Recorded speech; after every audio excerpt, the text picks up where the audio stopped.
Ako si Miguel, isang 15 taong gulang na estudyante na puno ng kuryosidad sa mga bagay na di ka panipaniwala. Kasama ko ang aking matalik na kaibigan na si Lian, na mas matapang pa sa pinakamatapang na taong kilala ko. Madalas kaming magtungo sa mga lumang lugar sa aming baryo para maghanap ng mga kakaiba at mahalaga. Ngunit isang araw, sa gitna ng aming walang katapusang paggalugad, natagpuan namin ang isang bagay na magdudulot ng hindi inaasahang pagbabago sa aming mga buhay.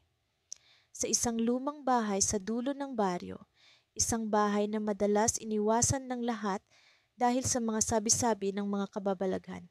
Doon namin natagpuan ang isang lumang diary. Ang pabalat nito'y kupas na at tila ba nasira sa katagalan ng panahon. Ang mga pahina ay may mga sulat kamay na bagaman mahirap basahin ay naglalaman ng kakaibang kwento.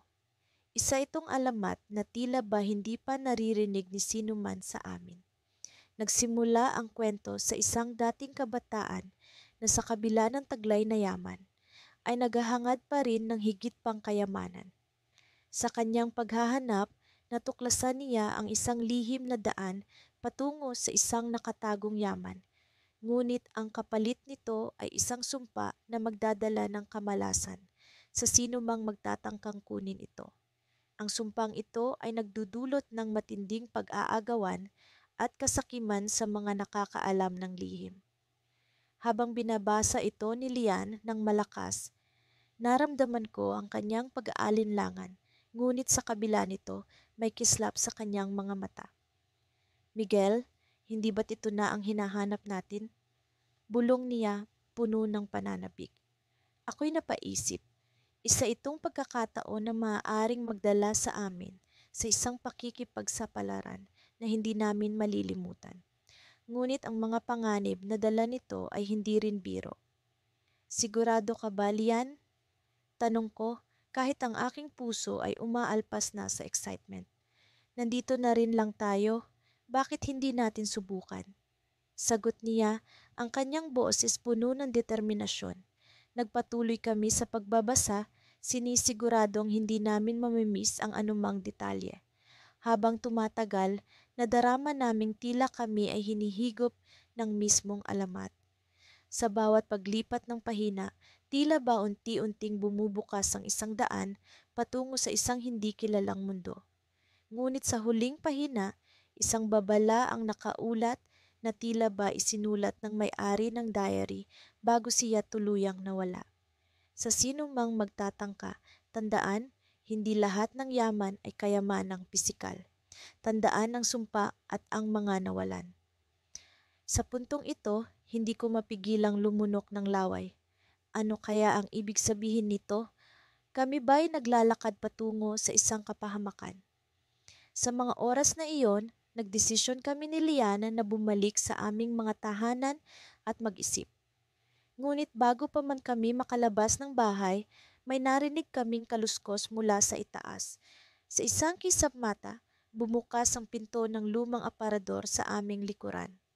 Sa liwanag na nagmumula sa labas, isang anyo ng tao ang dahan-dahang lumitaw, nagmamasid sa amin sa katahimikan. Ang aming mga puso'y bumilis ng tibok at sa isang iglap, napagtanto namin na ang aming pakikipagsapalaran ay nagsisimula pa lamang.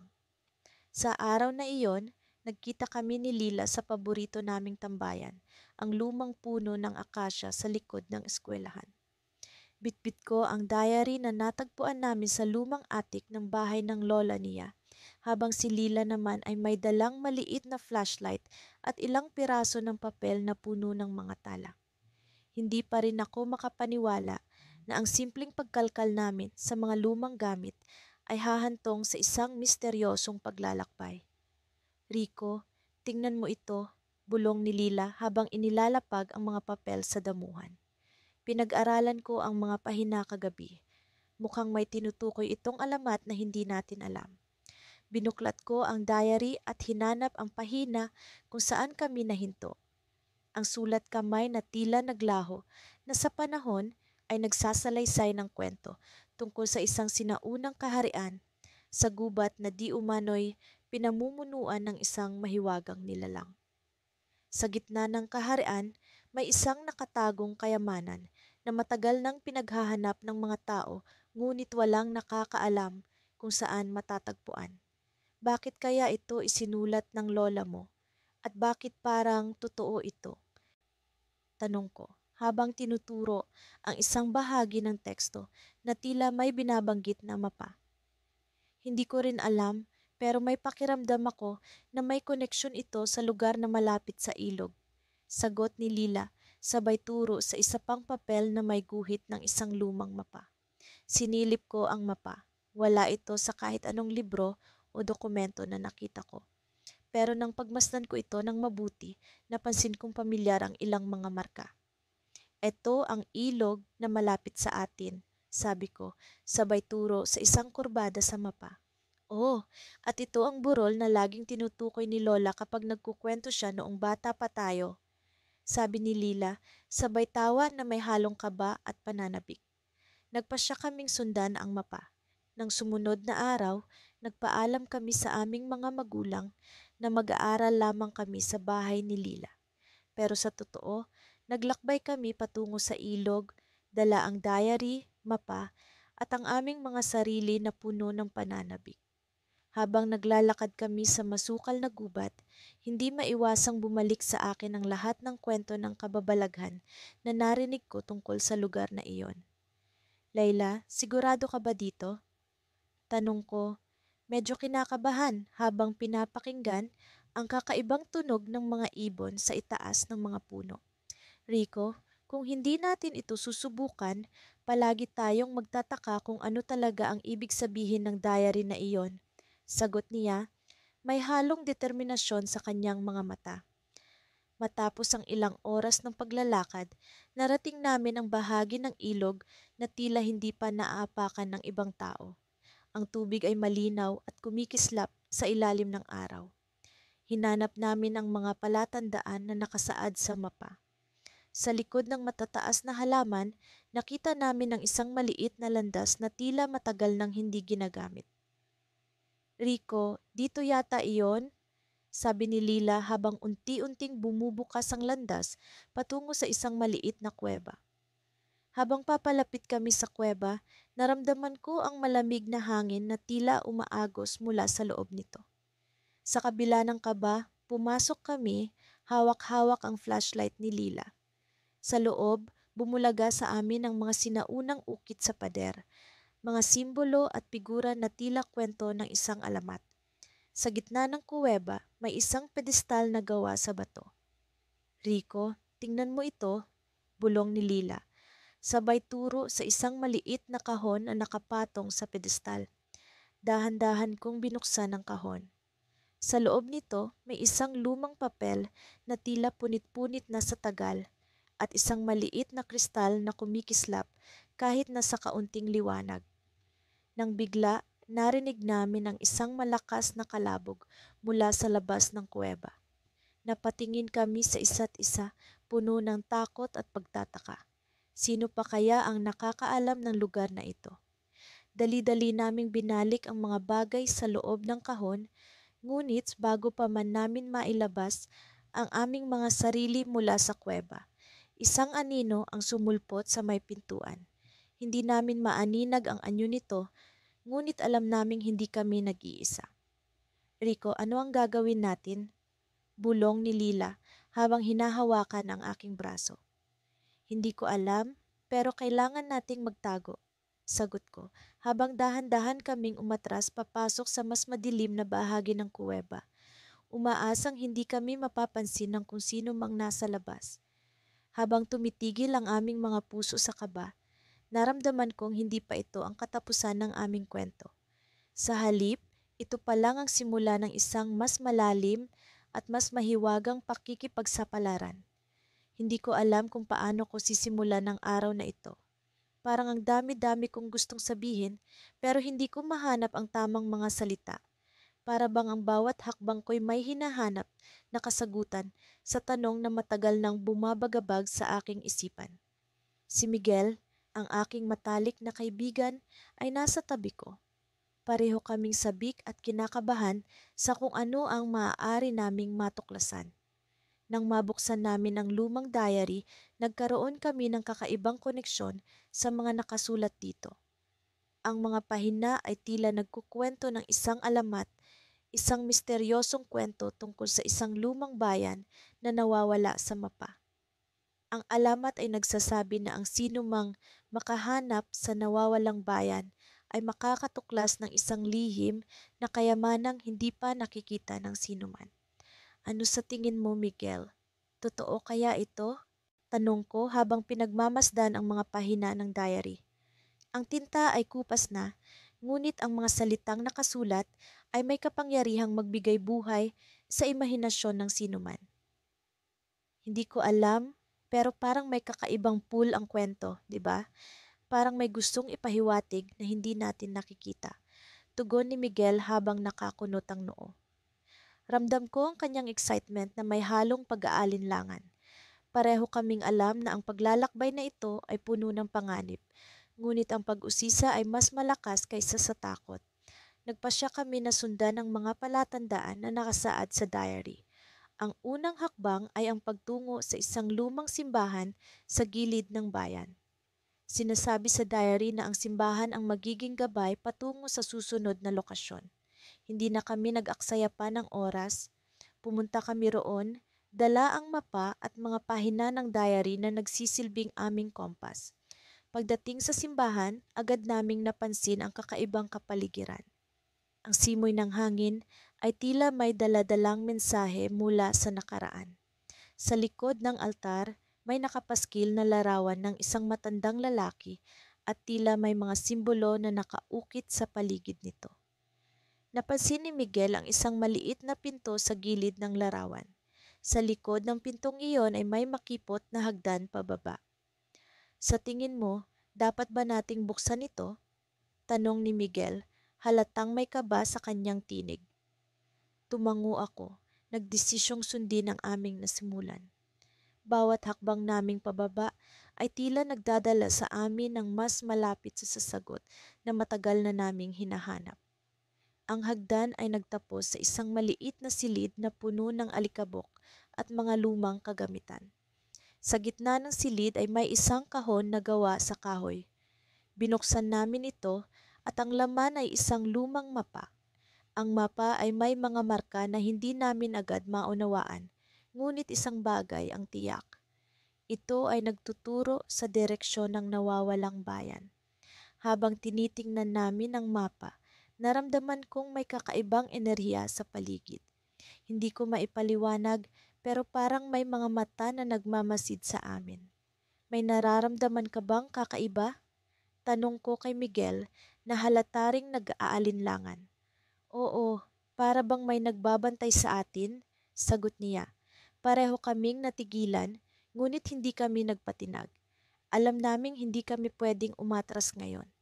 Sa pagbabalik namin sa ibabaw, napansin namin ang isang kakaibang tao na nakatayo malapit sa pasukan ng simbahan.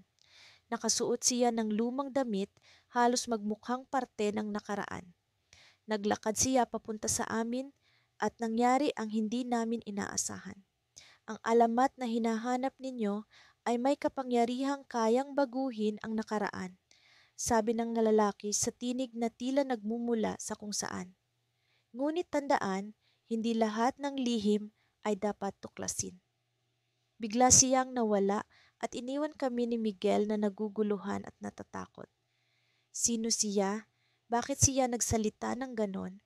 Ano ang ibig niyang sabihin sa pagbabagong kayang gawin ng alamat? Ang mga katanungan ay nagpatuloy sa pag-ikot sa aming isipan habang naglalakad kami pauwi. Hindi namin alam kung paano ito haharapin, ngunit ang aming pagkakaibigan ay nagsilbing lakas sa gitna ng hindi mawaring takot. Ang araw ay papalubog na, ngunit ang aming paglalakbay ay nagsisimula pa lamang. Ito ba ang simula ng isang bagay na hindi natin kaya? Tanong ko kay Miguel habang naglalakad kami sa kalsada. Ngumiti siya kahit alam naming pareho na ito ay maaaring simula ng isang malaking panganib. Hindi ko alam, pero alam kong hindi kita iiwan, sagot niya. Sa simpleng mga salitang iyon, naramdaman ko ang bigat ng aming pagkakaibigan na nagiging gabay sa lahat ng mga misteryo na aming haharapin. At dito nagtatapos ang araw na puno ng tanong at pag-asam sa mga sagot. Ngunit ang pakiramdam ko'y hindi ito ang huling kabanata. Sa likod ng bawat kwento ay may twist na nagkukubli at ang aming kwento ay tila may sariling buhay na patuloy na umuusad, naghihintay sa susunod na hakbang na aming gagawin. Sa aming patuloy na paglalakbay, tila ba hindi natatapos ang mga sorpresa at misteryo na bumabalot sa alamat na natuklasan namin mula sa lumang diary. Ako si Miguel kasama ang matalik kong kaibigan na si Lara at sa bawat pahina na binabalikan namin, lalong lumalalim ang aming pag-unawa sa kwento ng mahiwagang lugar na nakatago sa likod ng makakapal na kagubatan. Nang umagang iyon, nagpasya kaming bumalik sa lumang bahay ng lolo ni Lara kung saan namin unang natagpuan ang diary. Kakaiba ang pakiramdam na bumalik doon. Parang may kung anong puwersa na humihila sa amin, na para bang ang bahay ay may sariling kwento na nais ipahayag. Pagdating namin, muli naming binuksan ang diary sa pahina kung saan natapos kami kahapon. Nakasulat doon ang isang kakaibang talata na tila ba may mga simbolo at guhit na hindi namin maipaliwanag. Sa tingin mo, ano kaya ang ibig sabihin nito? Tanong ni Lara habang nakatingin sa akin. Ang kanyang mga mata ay puno ng kuryosidad, parang pahiwatig na may susi sa likod ng mga simbolo. Sagot ko habang iniinspeksyon ang mga guhit. Kung tama ang hinala ko, maaaring ito ang susi para matuklasan kung nasaan ang lugar na sinasabi sa alamat. Muli naming sinuri ang buong diary at doon namin natagpuan ang isang bahagi na tila ba nagbibigay ng direksyon. May mga nakasulat na pangalan ng puno, bundok at ilog na tila ba nagmamarka ng isang ruta. Nagpasya kaming sundan ang mga palatandaan na ito sa pag-asang matutuklasan ang lihim na tinutukoy ng diary. Sa simula, madali naming nasusundan ang mga palatandaan. Nakarating kami sa isang ilog na binanggit sa diary at sa tabi nito ay ang isang matayog na puno na parang bantay sa aming paglalakbay. Ngunit habang papalalim kami sa kagubatan, unti-unting nagiging mahirap ang paglalakad. Ang mga tinik na nakaharang ay tila ba mga tagapagbantay ng lihim, nagbabanta sa sinumang nais makaalam ng misteryo. Habang kami nasa gitna ng kagubatan, napansin namin ang isang kakaibang bagay. Sa di kalayuan, may nakita kaming isang maliit na kuweba na tila ba natatakpan ng mga baging at halaman. Miguel, tingin mo ito na yung sinasabi sa diary? Tanong ni Lara, ang boses niya ay puno ng pananabik. Maaaring ito nga, sagot ko. Ang puso ko ay kumakabog sa kaba at excitement. Dahan-dahan kaming lumapit sa kuweba at sa pagbubukas namin sa mga baging, tumambad sa amin ang isang pinto na gawa sa bato na may mga nakaukit na simbolo na kapareho ng nasa diary. Isa itong pahiwatig na tama ang aming tinatahak. Walang pasubali, binuksan namin ang pinto. Ang loob ng kuweba ay madilim at malamig, ngunit sa kabila ng takot, naudyukan kami ng aming pag-usisa. Sa gitna ng kuweba, may nakita kaming isang pedestal at sa ibabaw nito ay isang kahon na tila ba puno ng lihim. Lara, sa tingin ko ito ang huling bahagi ng alamat, sabi ko habang maingat na binubuksan ang kahon. Ngunit bago ko pa man tuluyang mabuksan, narinig namin ang kakaibang tunog mula sa labas ng kuweba. Parang may mga yapak na papalapit sa amin. Miguel, may tao sa labas! Bulong ni Lara, ang kanyang boses ay puno ng takot. Agad kaming nagtago sa isang sulok ng kuweba, pinakikinggan ng mga yapak na palapit ng palapit. Sa hindi inaasahang pagkakataon, ang mga yapak ay huminto sa harap ng pinto. Hindi namin alam kung sino o ano ang nasa labas, ngunit isa itong pahiwatig na hindi kami nag-iisa sa pagtuklas sa misteryo ng alamat. Habang nagtatago, biglang bumukas ang pinto at tumambad sa amin ang isang matandang lalaki na nakasuot ng kakaibang damit. Ang kanyang mga mata ay tila ba puno ng karunungan at lihim. "Huwag kayong matakot," sabi niya. Ang boses niya ay mahina, ngunit puno ng awtoridad. "Ako ang tagapagbantay ng alamat na inyong natuklasan." Nagkatinginan kami ni Lara, puno ng pagkalito at takot. Sino ang taong ito at bakit siya narito? "Marami kayong katanungan, alam ko," patuloy ng matanda. "Ngunit hindi lahat ng sagot ay matatagpuan sa inyong hinahanap. Ang alamat na ito ay may mas malalim na kahulugan kaysa sa iniisip ninyo." Sa kanyang mga salita, naramdaman namin ang bigat ng kanyang sinasabi. Parang may mas malaking bahagi ng kwento na hindi pa namin natutuklasan. "Ano ang ibig mong sabihin?" Tanong ko, ang aking boses ay nanginginig. "Ang kwento ng alamat ay hindi lamang tungkol sa kayamanan o lihim na lugar," sagot niya. "Ito ay tungkol sa pagkakaibigan, pagtitiwala, at pag-unawa sa mga bagay na hindi nakikita ng mata." Sa kanyang mga salita, nagkaroon ako ng mas malalim na pag-unawa sa aming paglalakbay. Ngunit bago pa man namin maipagpatuloy ang pag-uusap, biglang narinig namin ang isang malakas na ugong mula sa labas. Ang lupa ay tila ba umuuga at ang paligid ay puno ng ingay na hindi maipaliwanag. "Miguel, ano ang nangyayari?" Tanong ni Lara, ang kanyang boses ay puno ng takot. Hindi ko alam ang sagot. Ngunit isang bagay ang sigurado, ang aming paglalakbay ay hindi pa tapos at ang alamat ay may mas marami pang lihim na nais ipahayag. At sa kabila ng takot at pagkalito, alam namin na kailangan naming ipagpatuloy ang aming paghahanap.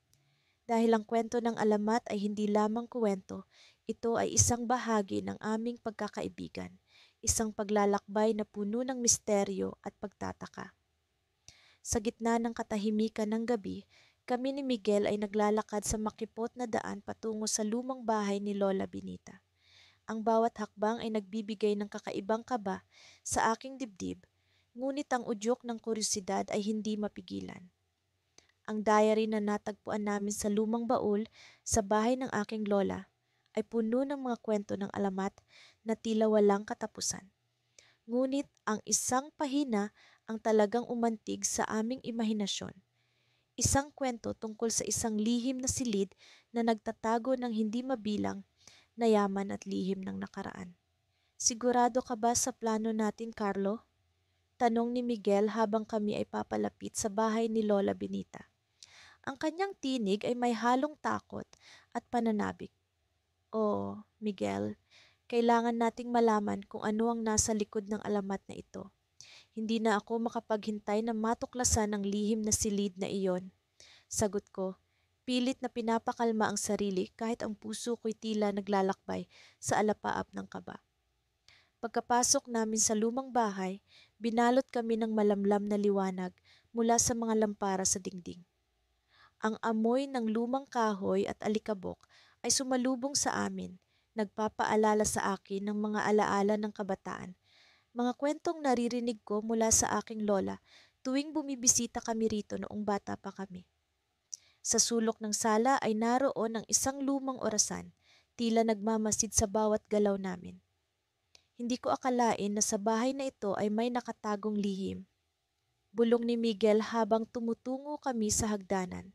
Ang diary ay nagsasaad na ang lihim na silid ay matatagpuan sa likod ng isa sa mga pader ng ikalawang palapag.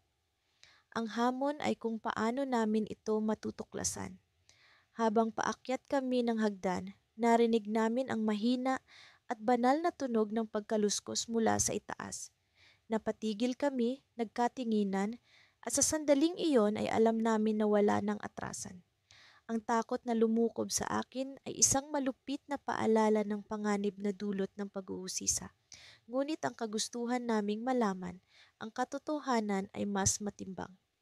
Pagdating sa ikalawang palapag, sinimulan naming hanapin ang palatandaan na makapagbibigay sa amin ng ideya kung saan matatagpuan ang lihim na silid. Sa diary ay may nakasulat na simbolo, isang bituin na may 8 sulok. Sinimulan naming halughugin ang bawat pader, hinahanap ang natatanging simbolo na iyon. Lumipas ang ilang minuto at halos mawalan na kami ng pag-asa nang biglang napansin ko ang kakaibang anyo ng isang kahoy na panel sa dulo ng koridor. Ang panel ay may pinaliit na ukit ng bituin. Lumapit kami rito at sa pagkumpirma ni Miguel, naroon nga ang simbolo. Narito, Carlo, ito ang hinahanap natin. Sigaw ni Miguel, hindi maitago ang galak sa kanyang tinig. Tinangka naming buksan ang panel. Sa una ay tila ayaw nitong gumalaw, ngunit sa isang malakas na tulak ay bumukas ito.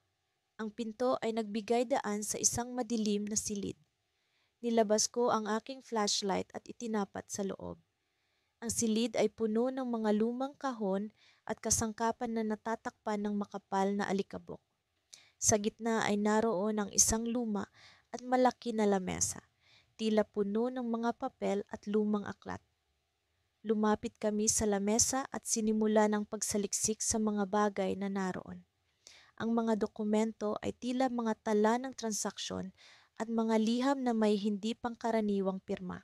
Sa gitna ng mga papel ay natagpuan namin ang isang lumang mapa.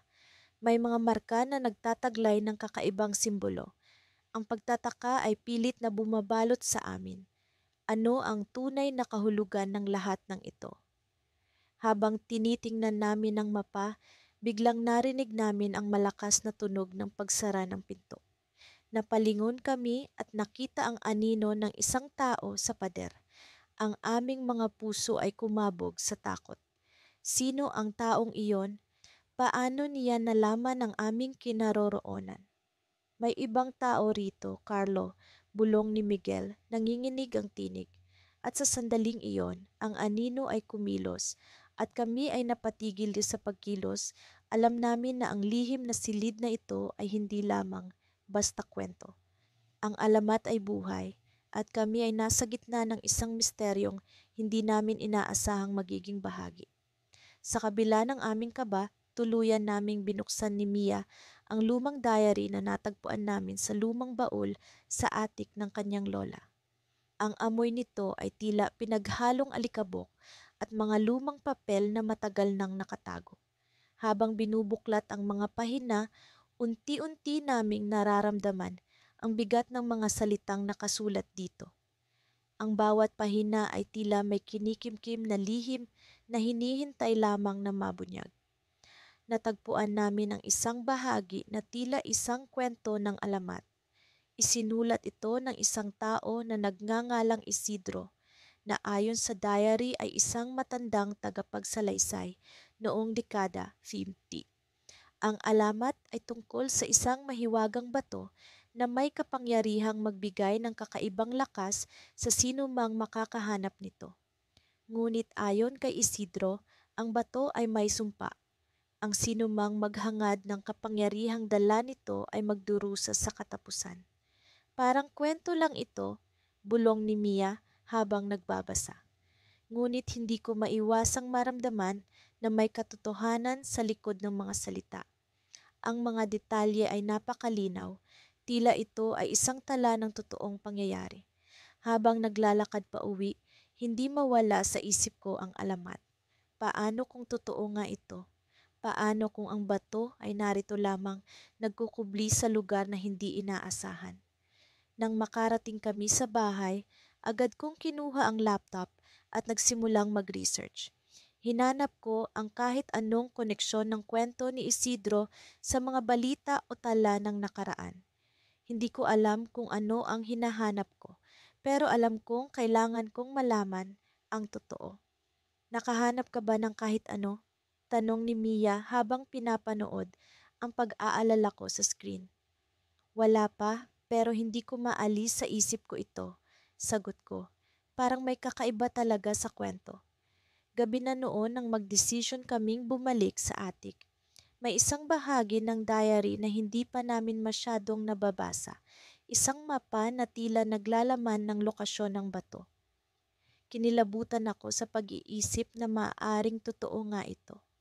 Nang makuha namin ang diary, sinimulang sundan ni Mia ang mga marka sa mapa gamit ang flashlight.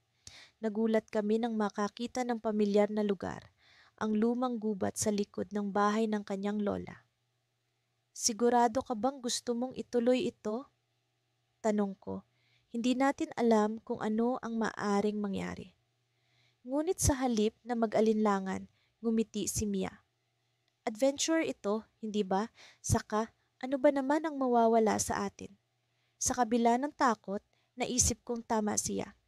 Isa itong pagkakataon para sa isang tunay na adventure, isang bagay na matagal na naming pinapangarap. Kaya't dumiretso kami sa gubat, dala ang diary at ang determinasyon na matuklasan ang katotohanan. Habang naglalakad, naramdaman namin ang malamig na simoy ng hangin. Ang mga dahon ay tila bumubulong sa bawat hakbang. Ang paligid ay tahimik, maliban sa mga tunog ng kuliglig at ang kaluskos ng aming mga paa sa lupa. Sinundan namin ang mapa, ang mga marka ay nagdadala sa amin sa isang bahagi ng gubat na dati ay hindi namin napapansin. Hanggang sa makarating kami sa isang lumang puno, ang mga ugat nito ay mistulang mga daliri na nakabaon sa lupa. Sa ilalim ng puno, nakita namin ang isang maliit na hukay na tila hinukay ng tao. Ang puso ko ay bumilis ang tibok habang unti-unti naming nilalapit ang aming mga sarili. At doon, sa loob ng hukay ay may isang maliit na kahon. Nanginginig ang aking mga kamay habang dahan-dahang binuksan ang kahon. Sa loob nito ay isang bato kasing laki ng palad na kumikislap sa liwanag ng flashlight. Ang kulay nito ay tila pinaghalong bughaw at berde at may mga inscription sa paligid nito na hindi ko mawari. Isang bato lang ba talaga ito? Tanong ni Mia, ang boses niya ay puno ng pag-aalinlangan. O ito na nga ang hinahanap natin? Hindi ko alam ang sagot, pero alam kong may kakaiba sa bato. Ang pakiramdam ko ay parang ito ay nababalot ng misteryo, isang bagay na hindi ko lubos na maipaliwanag. Habang tinitingnan ko ito, naramdaman ko ang biglaang pag-init ng hangin. Napansin ni Mia ang pagbabagong ito at agad kaming tumayo, ang kaba ay bumabalot sa aming mga dibdib. Kailangan na nating umalis, sabi niya. Ang kanyang boses ay puno ng takot. Ngunit bago pa man kami makalayo, narinig namin ang isang boses, mahina ngunit malinaw. Sino ang naglalakas loob na kunin ang aking kayamanan? Sa likod ng puno, isang figura ang unti-unting lumilitaw. Ang anyo nito ay tila usok na nagkakaroon ng hugis. Bigla kaming natigilan, ang aming mga katawan ay hindi makagalaw sa takot. Sino siya? Ano ang gusto niya? At bakit narito siya? Sa gitna ng aming pagkalito, alam namin na ang aming adventure ay di pa tapos at ang lihim na alamat ay may higit pang plano para sa amin kaysa sa aming inaasahan. Ang araw ay mabilis na lumipas habang kami ni Miguel ay nagpatuloy sa aming paglalakbay patungo sa lihim na alamat na nakatala sa lumang diary na natagpuan namin sa lumang baul ni Lola Ising.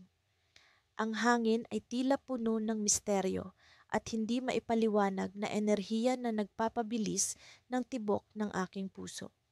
Hindi ko maiwasang isipin na ang bawat hakbang namin ay papalapit sa isang pambihirang tuklas na magbabago sa aming buhay. Naiisip mo ba kung anong klaseng alamat ang natagpuan natin? Tanong ni Miguel habang kami naglalakad sa makipot na daan patungo sa lumang gubat. Ang tala sa diary ay nagsasabing may isang sinaunang puno na nagsisilbing pintuan patungo sa isang mundo ng hiwaga. Oo, Miguel, pero mas marami ang tanong kaysa sa sagot sa puntong ito. Hindi ko pa rin lubos na maunawaan kung paano ito nagsimula. Sagot ko habang pinipilit na mapanatiling matatag ang aking loob. Sa totoo lang, may bahagi sa akin na takot sa kung ano ang maaaring mangyari, pero ang pagkamausisa ay nag-uudyok sa akin na magpatuloy. Sa aming paglalakad, napansin namin ang mga kakaibang marka sa lupa, parang mga simbolo na hindi namin alam kung anong kahulugan. Sinusubukan naming i-record ang bawat detalye sa aming isipan na para bang isa kaming mga detektiv na sumusunod sa mga pahiwatig. Ang araw ay unti-unting bumababa at ang kalangitan ay nagkakaroon ng malakahel na kulay, nagbibigay ng isang kakaibang ambience sa paligid. Habang papalapit kami sa gitna ng gubat, lumitaw sa aming harapan ang isang maganda at makapangyarihang puno, ang puno na tinutukoy sa diary. Ang mga ugat nito'y tila lumalaki sa bawat direksyon at ang mga dahon nito'y kumikislap sa liwanag ng dapit hapon. May kakaibang aura sa paligid nito na para bang may buhay na hindi karaniwang nararamdaman sa ibang mga puno. Dito na tayo, sabi ni Miguel na may halong kaba at excitement sa kanyang tinig. Lumapit kami at sinimulang hanapin ang pintuan na tinutukoy sa diary. Sa likod ng masinsinang dahon, natagpuan namin ang isang maliit na ukit na kahawig ng mga simbolo na nakita namin kanina sa daan. Walang sabi-sabi, inilapat ni Miguel ang kanyang kamay sa ukit at sa isang iglap, naramdaman namin ang pagyanig ng lupa. Ang puno ay tila nagising mula sa mahabang pagkakahimbing at ang mga ugat nito'y nagbukas ng isang daanan. Aking pinigil ang paghinga, sabik sa kung ano ang susunod na mangyayari. Buksan natin, bulong ko kay Miguel na kumakabog ang dibdib sa kaba at pananabik. Sabay kaming humakbang papasok sa loob ng daanan na para bang mga karakter sa isang pelikula na tumutuklas ng hindi pa nararating na mundo. Ang daanan ay puno ng mga lumang inskripsyon at mga larawan ng mga sinaunang tao na tila nagbabantay sa amin. Nagsimula kaming maglakad at bawat hakbang ay nagdadala sa amin sa mas malalim na bahagi ng gubat. Unti-unting nagbago ang paligid. Ang mga puno ay naging mas makapal at ang hangin ay naging mas malamig. Parang isang kakaibang mundo ang aming narating. Isang mundo na tila hindi bahagi ng aming realidad. Miguel, tingnan mo ito, sabi ko habang itinuturo ang isang malaking inskripsyon sa dingding ng daanan. Isa itong larawan ng dalawang magkaibigan na hawak ang isang mahiwagang susi. Parang tayo, hindi ba? Ngunit sa kabila ng aming paghahanga, naramdaman namin ang paggalaw sa paligid, tila may mga matang nakamasid sa amin. Bigla kong naisip ang mga babala sa diary tungkol sa bantay ng alamat. Ang mga inskripsyon ay tila bumumuhay sa mga nilalang na nagbabantay sa lihim na ito. Miguel, nararamdaman mo ba iyon? Tanong ko, pilit na pinipigilan ng takot. Parang hindi tayo nag-iisa. Bago pa man siya makasagot, narinig namin ang isang malalim na ugong mula sa kabila ng daanan. Ang hangin ay nagiba at ang paligid ay tila nagbago ng anyo. Ang mga inskripsyon ay nagliwanag at ang mga mata ng mga nilalang sa larawan ay tila nagbukas. Sa isang iglap, naramdaman namin ang paggalaw ng lupa sa aming paanan. Ang daanan na nilalakaran namin ay unti-unting nagiging masikip, tila may pumipilit sa amin na bumalik. Ngunit bago pa kami makapagdesisyon, isang liwanag ang bumalot sa paligid at kami ay biglang napaatras sa isang hindi inaasahang direksyon. Ang huling bagay na nakita ko ay ang pagngiti ng mga nilalang sa inskripsyon na para bang sinasabi nilang maligayang pagdating sa aming mundo. Sa pagbalik ng aming ulirat, kami ay nasa ibang lugar na isang lugar na hindi namin alam kung paano kami nakarating at kung paano kami makakabalik. At doon ko napagtanto na ang alamat na aming natagpuan ay hindi lamang isang kwento, kundi isang pintuan patungo sa isang bagong pakikipagsapalaran na puno ng hiwaga at panganib. Ang paglalakbay namin ni Miguel sa paghahanap ng katotohanan sa likod ng lumang diary ay mas naging kapanapanabik kaysa sa inaasahan namin. Sa bawat pahina, tila binubuksan nito ang pinto sa isang mundo na hindi namin akalain na umiiral. Sa araw na ito, nakatanggap kami ng isang hindi inaasahang mensahe sa aming mga telepono. Isang email mula sa hindi kilalang nagpadala ang naglalaman ng attachment ng isang lumang mapa na sinasabi nitong konektado sa alamat na natagpuan namin sa diary. Hindi ba't ito ang mapa ng bayan natin? Tanong ni Miguel habang tinitingnan ang screen ng kanyang telepono. Pero tingnan mo ang mitong markang ito, parang wala ito sa kasalukuyang mapa. Tumingin ako ng mas malapit at napansin ang pulang tanda sa gilid ng ilog, sa isang lugar na wala sa karaniwang mapa. Mukhang ito ang susunod na hakbang natin, sabi ko, puno ng kaba at pananabik. Kahit may pasok kami kinabukasan, hindi namin mapigilan ang sarili namin na sundan ang bakas ng misteryosong marka. Sa palagay ko, ang pag-usisa ay isa sa mga bagay na hindi mo mapipigilan, lalo na kung sa tingin mo ay nasa gitna ka ng isang pambihirang kwento. Hinintay namin ang araw na matapos at sa gabi kami nagdesisyon na magtungo sa lugar na iyon. Dala ang aming mga flashlight at ang diary na nagsimula ng lahat. Habang naglalakad kami sa madilim na daan patungo sa ilog, hindi maiwasan ni Miguel na magkwento tungkol sa iba't ibang alamat at kwentong naririnig niya mula sa mga matatanda sa kanilang baryo. Sabi nila, may mga nilalang daw sa ilalim ng ilog na nagtatago ng kayamanan. Bulong niya, na tila sinadya upang mas magbigay ng misteryo sa aming ekspedisyon. Ano kaya kung totoo ang mga alamat na yan? Tanong ko, hindi sigurado kung gusto ko bang marinig ang sagot. Ngunit sa kabila ng takot, may bahagi sa akin na umaasa na ang lahat ng ito ay may mas malalim na kahulugan. Nang makarating kami sa gilid ng ilog, sinundan namin ang mapa hanggang sa isang bahagi na mukhang isang lumang puwang sa lupa. Ang puwang na iyon ay natatakpan ng makakapal na damo at tila hindi na napapansin ng mga tao.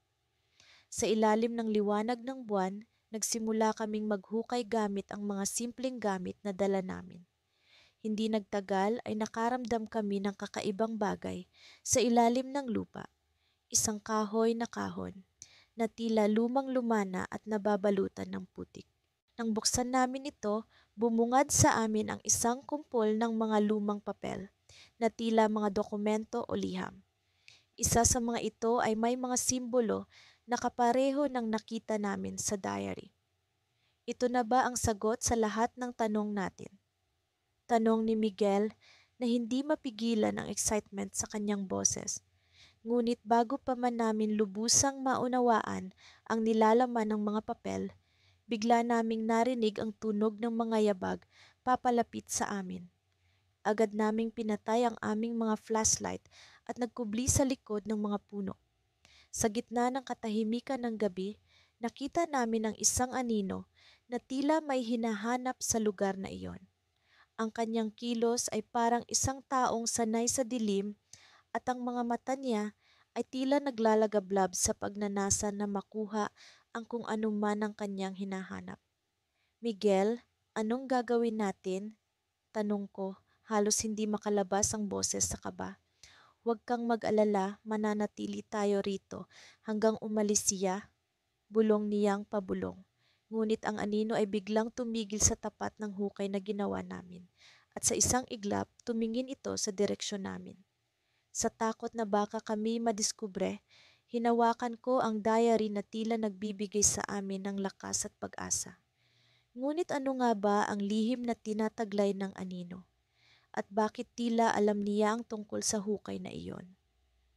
Sa pagkakasilip namin mula sa aming taguan, nakita namin ang kanyang mga mata na tila puno ng kaalaman na hindi pa namin natutuklasan. Sa sandaling iyon, napagtanto namin na ang alamat na aming hinahanap ay mas malalim pa kaysa sa naisip namin at ang aming paglalakbay ay nagsisimula pa lamang. Sa pag-alis ng anino, iniwan niya ang isang bagay na nagbigay ng bagong pag-asa sa aming paghahanap. Ay isang piraso ng papel na may nakasulat na mensahe. Ang lihim ay hindi sa ilalim ng lupa, kundi sa loob ng puso ng bayan. Napaisip kami ni Miguel, ano ang ibig sabihin ng mensaheng iyon? Habang kami naglalakad pa uwi, hindi namin maiwasang magtanong, ano ang susunod na hakbang?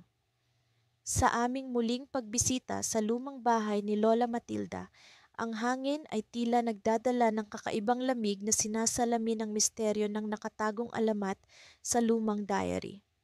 Ako si Emil kasama ang aking matalik na kaibigan, si Ana. Ang aming pagkakaibigan na hinubog ng mga pangarap, takot at pag-asam ay lalong tumibay sa pagsubok na ito, ang pagtuklas ng lihim na nakapaloob sa mga pahina ng diary. Sa aming pagpasok, nanatiling buo ang aming determinasyon. Sa kabila ng tila pagod na paligid, ang bahay ay may kakaibang enerhiya na nagpapalakas sa aming kalooban. Si Ana, na laging puno ng lakas ng loob, ay agad na bumalik sa lugar kung saan namin natagpuan ang diary. Ako naman ay nagmasid sa paligid, pilit hinahanap ang mga sagot na tila nagkukubli sa anino ng nakaraan. Emil, tingnan mo ito. Tawag ni Ana habang hawak ang isang piraso ng papel na tila bagong sulat. May marka ito na hindi natin napansin dati. Parang may direksyon. Lumapit ako at pinagmasdan ng papel. Sa ibaba ng pahina may mga guhit na parang mapa 100 patungo sa kung saan. Nakadama kami ng kakaibang kaba at pananabik. Sa loob ng ilang linggo, inisip namin na ang diary ay naglalaman lamang ng mga kwento ng nakaraan. Ngunit ngayon, tila nagbibigay ito ng pahiwatig sa isang mas malalim na misteryo. Habang itinuturo ni Ana ang mga detalye, naalala ko ang kwento ng alamat na narinig namin mula sa mga matatanda sa baryo. Isang kwento ng kayamanan na nakabaon sa ilalim ng lupa, na pinaniniwalaang nagdadala ng sumpa sa sino mang magtangkang maghanap nito. Nabubuhay sa aming imahinasyon ang mga alamat na iyon at sa kabila ng panganib, ang aming pagkakaibigan ay naging mas matibay. Isang pintig ng puso na patuloy na lumalaban para sa katotohanan. Nagpasya kaming sundan ang mapa, ang daan na tila naghahatid sa amin sa isang hindi tiyak na landas. Isinara namin ang diary at sa bawat hakbang, nararamdaman namin ang bigat ng bawat desisyon. Sa bawat pagliko, ang paligid ay nagbabago. Mula sa makakapal na damo patungo sa makikipot na daan na parang inaakay kami sa ilalim ng lupa. Emil, ramdam mo ba ito? Tanong ni Ana habang sinisiyasat ang paligid. Parang may bumubulong. Tumigil kami saglit, pinakikiramdaman ang bawat tunog, bawat galaw ng hangin. Ang bulong na iyon ay tila nagmumula sa ilalim ng lupa, isang tawag na hindi maipaliwanag. Sa kabila ng takot na bumabalot sa amin, nagpatuloy kami sa paglalakad.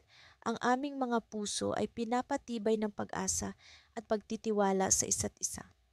Sa wakas, narating namin ang isang lugar na tila nasa dulo ng mapa. Isang lumang balon ang nakatayo sa gitna ng clearing. Ang mga bato nito ay puno ng lumot at ang paligid ay nilulumot na rin. Ang balon ay tila isang matagal nang nakalimutang bahagi ng kasaysayan, isang tahimik na saksi ng panahon. Napansin namin ang isang kahoy na kahon na nakatago sa likod ng balon. Dahan-dahan itong binuksan ni Ana. At sa loob nito ay nakita namin ang isang kumpol ng mga lumang dokumento at isang piraso ng tela na may burda. Ang mga dokumento ay may mga pangalan at petsa na hindi namin matukoy, ngunit ang tela ay may simbolo, isang simbolo na katulad ng nakita namin sa diary. Habang sinisiyasat namin ang kahon, naramdaman ko ang kakaibang enerhiya na bumabalot sa lugar. Isang piraso ng papel ang tumilapon mula sa kahon at sa paglapit ko, nakita ko ang isang sulat. Isang babala na nagsasabing ang alamat ay hindi lamang tungkol sa kayamanan, kundi sa mas malalim na lihim na dapat manatiling nakatago. Emil, ano ito? Tanong ni Ana, ang kanyang mga mata ay puno ng pag-aalala. Sa aking pagbabasa, napagtanto ko ang bigat ng aming natuklasan. Ang lihim na nakapaloob sa alamat ay hindi lamang isang kwento ng nakaraan, kundi isang bahagi ng kasaysayan na maaaring makaapekto sa hinaharap. Ang mga pangalan sa dokumento ay tila may kaugnayan sa mga tao sa baryo, isang koneksyon na hindi namin inaasahan. Biglang may narinig kaming kaluskos mula sa likuran. Ang mga dahon sa paligid ay gumagalaw, at sa gitna ng katahimikan, isang boses ang umalingaw-ngaw. bakit kayo naririto? Lumingon kami at sa aming paglingon, isang pamilyar na mukha ang sumalubong sa amin, si Lola Matilda. Nakatayo sa gilid ng clearing, ang kanyang mga mata ay puno ng pagtataka at alam. Sa kanyang mga kamay ay hawak ang isang bahagi ng diary na hindi namin nakita. Hindi niyo dapat ito makita, sabi niya. Ang kanyang boses ay puno ng pag-aalala. Ang kanyang presensya ay isang paalala na ang alamat na ito ay higit pa sa isang simpleng kwento. Ito ay isang misteryo na nag-uugnay sa nakaraan at kasalukuyan, isang lihim na hindi dapat matuklasan. Sa sandaling iyon, napagtanto namin na ang aming paglalakbay ay hindi pa tapos. Ang alamat na aming natagpuan ay isang bahagi lamang ng mas malawak na kwento. Isang kwento na maaaring magbago ng lahat. Ang dilim ng gabi ay bumabalot sa amin habang naupo kami sa ilalim ng lumang puno ng akasya sa bakuran ni Lola Nena. Ang hangin ay malamig at ang mga bituin ay tila kumikislap sa kanilang mga pwesto. Nag-aanyaya sa amin na tuklasin ang mga misteryo ng universo. Sa aking tabi, si Marco ay abala sa pagtingin sa lumang diary na natagpuan namin sa lumang baul sa attic ng kanilang bahay. Ang diary na iyon ang naging simula ng aming kakaibang paglalakbay. Isang paglalakbay na puno ng hiwaga at pagkakaibigan. Sa tingin mo ba, ito ang tamang lugar? Tanong ni Marco. Binabasa ang huling pahina ng diary. Sa huli kong naalala, ang diary ay naglalaman ng mga kwento ng mga sinaunang alamat na tila hindi ka panipaniwala. Ngunit sa bawat pahina ay may kakaibang puwersa na tila humihila sa amin papunta sa isang hindi kilalang mundo. Oo, dito tayo itinuro ng huling pahina, sagot ko habang iniisip ang mga nakaraang kaganapan.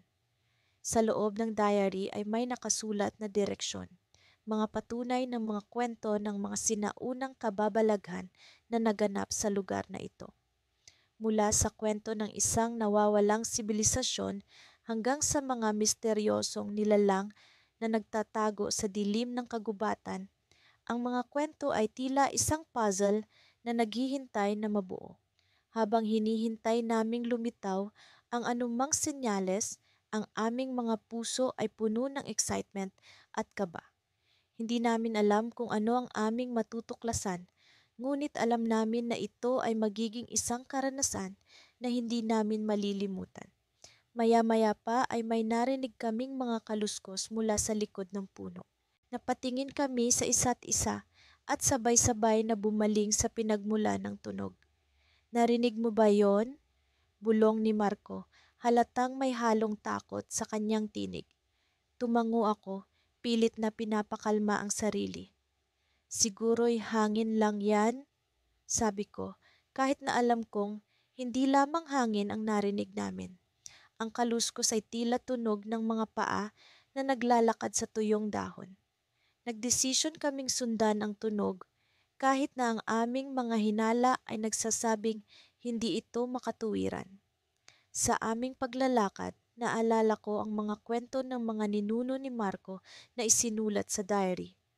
Sinasabi nilang may mga nilalang na nagbabantay sa sinaunang kayamanan na nakatago sa ilalim ng lupa at ang sino mang may tapang na hanapin ito ay makakaranas ng kakaibang pananabik na hindi nila inaasahan. Pagdating namin sa likod ng puno, tumigil ang aming mga puso. Sa harap namin ay isang maliit na lagusan na tila hindi likas sa paligid. Ang lagusan ay parang isang pintuan patungo sa isang hindi kilalang mundo. Ang hangin na dumadaloy mula rito ay malamig at mabigat, puno ng misteryo at pangako ng mga bagong tuklas. Sa tingin mo ba ito ang sinasabi sa diary? Tanong ko kay Marco habang tinititigan ang lagusan. Tumango siya, hindi makapagsalita. Alam namin na kailangan naming pasukin ang lagusan upang malaman ang lihim na itinatago nito. Sa kabila ng takot na nararamdaman, ang aming pagkakaibigan ay nagbigay sa amin ng lakas upang magpatuloy. Dahan-dahan kaming pumasok sa lagusan. Ang aming mga hakbang ay maingat at puno ng pag-aalinlangan. Sa loob, Ang dilim ay tila umuukit sa aming mga kaluluwa. Ngunit ang liwanag ng aming pagkakaibigan ay nagsilbing gabay sa aming paglalakbay. Habang lumalalim kami, ang lagusan ay nagiging mas makipot at ang malamig na hangin ay nagiging mas mahirap tiisin. Hanggang sa makarating kami sa isang maliit na silid na tila nilikha ng mga sinaunang kamay. Sa gitna ng silid ay isang altar na puno ng mga hieroglyph na hindi namin maipaliwanag. Sa ibabaw ng altar ay isang kahon na tila sinadyang itago sa loob ng maraming taon. Narito na tayo, bulong ni Marco, pilit na pinipigilan ng kaba. Ngunit bago pa man namin maabot ang kahon, isang malakas na tunog ang bumasag sa katahimikan ng silid. Ang tunog ay nagmula sa likod namin at sa aming paglingon, nakita namin ang isang anino na dahan-dahang lumalapit. Ang anino ay tila hugis ng tao, ngunit ang mga mata nito ay nagliliyab sa dilim, puno ng kasaysayan at mga lihim. Marco, kailangan na nating umalis. Sabay hila ko sa kanya, habang ang takot ay lumalamon sa aming mga puso. Ngunit bago pa man kami makalabas ng lagusan, ang anino ay nagsalita. Ang tinig nito ay puno ng misteryo at pag-asam. Hindi kayo pwedeng umalis nang hindi ninyo nalalaman ang tunay na kwento. Sabi nito, nag-aanyaya sa amin na tuklasin ang lihim na nais nitong ibahagi. Sa kabila ng takot, alam naming kailangan naming manatili. Ang kwentong ito ay hindi lamang para sa amin, kundi para sa lahat ng mga naghahangad ng katotohanan sa likod ng alamat. At sa sandaling iyon, naisip ko na ang aming paglalakbay ay nagsisimula pa lamang, puno ng mga twist na hindi namin inaasahan.